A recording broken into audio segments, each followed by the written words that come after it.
Well, we're here to talk about the new album, Dark Before Dawn, out June 23rd.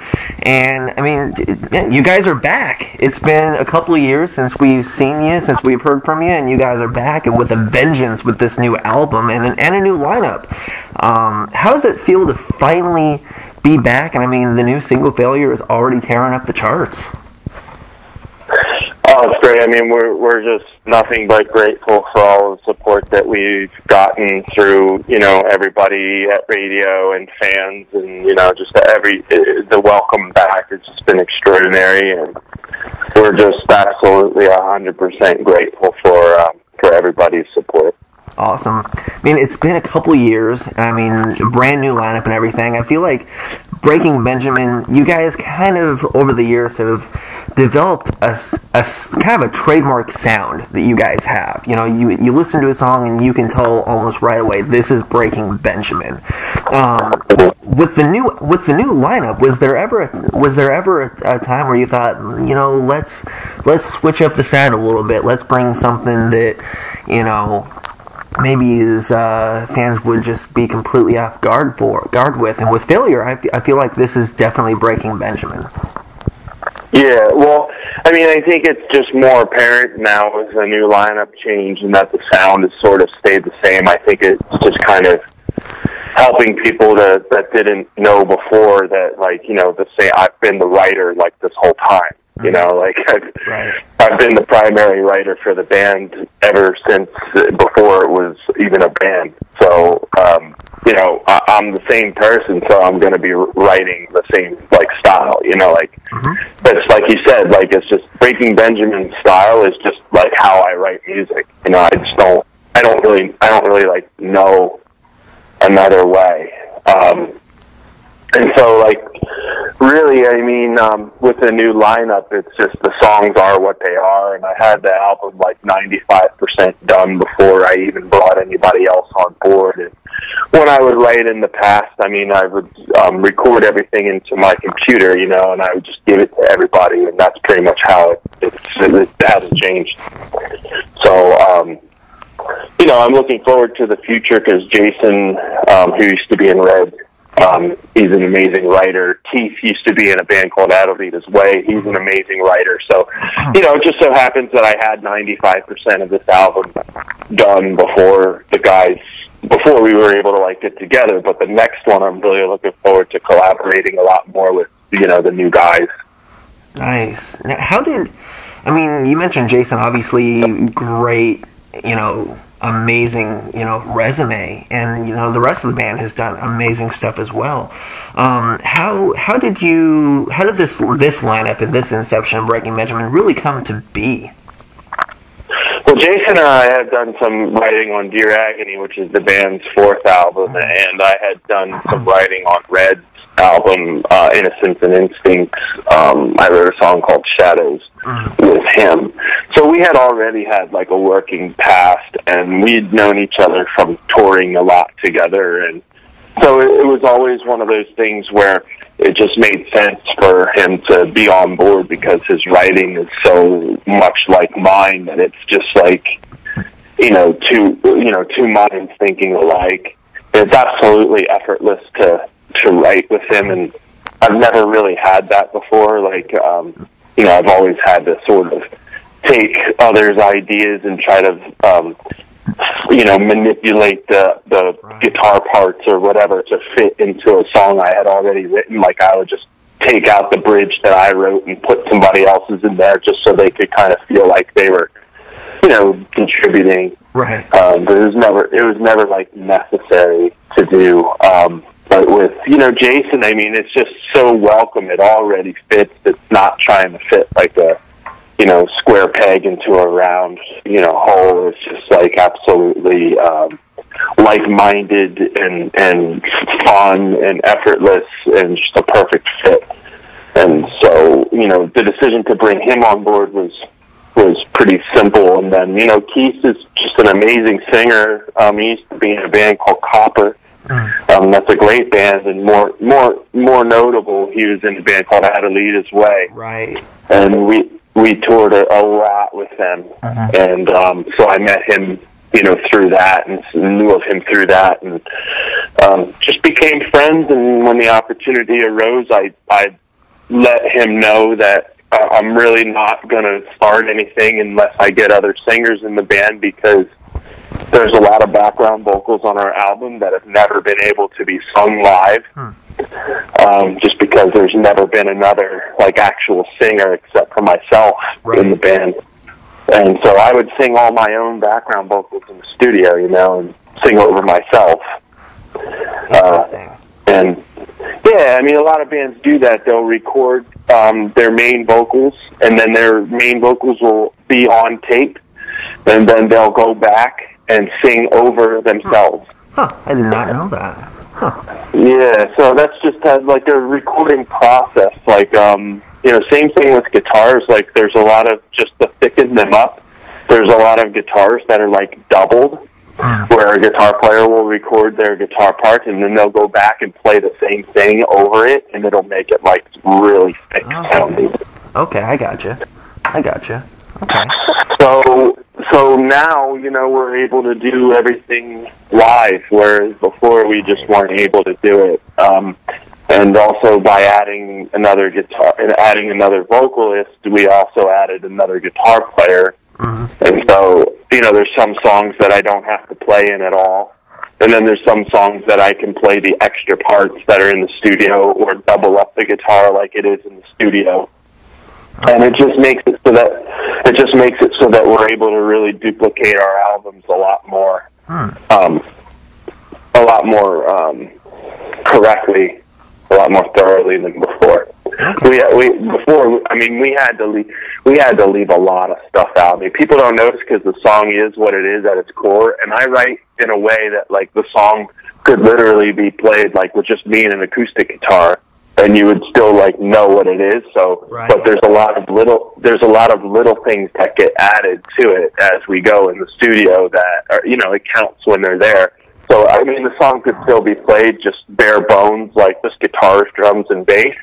But there's like digital stuff in songs, like little sample things in songs. And the drummer, my new drummer, is just absolutely amazing. Like, he triggers everything live.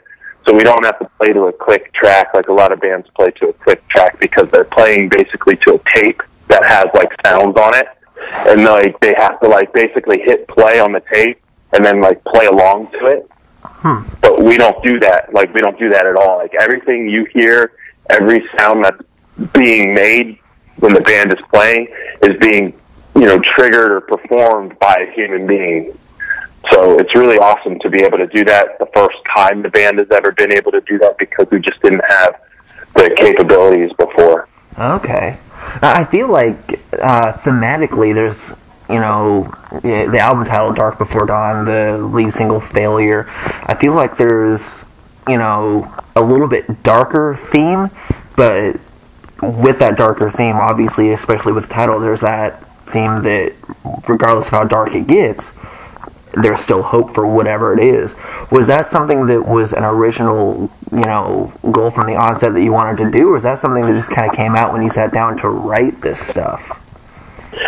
Well, as far as my process is concerned, I never really go in with a set idea. I usually just start to, you know, the ideas just come to me, and they literally take on a life of their own, and then I follow them, not the other way around. Like, they don't follow me. The ideas don't follow my direction. I just kind of let them come, and I let them take me wherever they're going to take me.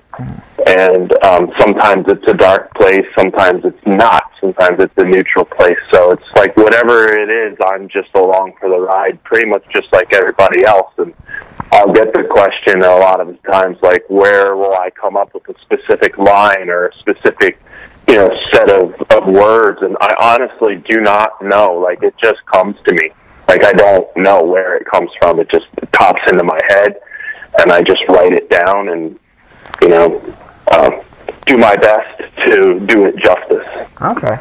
Awesome. You guys, I mean, I feel like the album's out on June 23rd, and you guys are, you know, hitting the road in May, really, for the headlining tour, and it's going to go throughout the summer. You guys are also playing a lot of the major festivals next month, which is going to be great.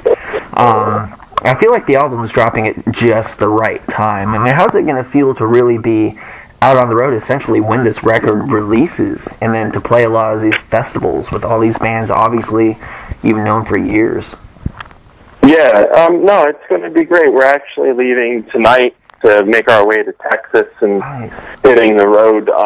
Here, our first show is April 17th. Dang. And so we're actually heading out really soon here, and pretty much just staying out until we feel that like the album's been represented properly. So it could be hopefully it's a long time.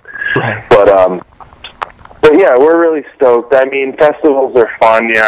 I like to just kind of enjoy it just like everybody else. Like there's a lot of bands I don't really get to see, Right. and that I don't necessarily like really tour with, that I'll get to like see.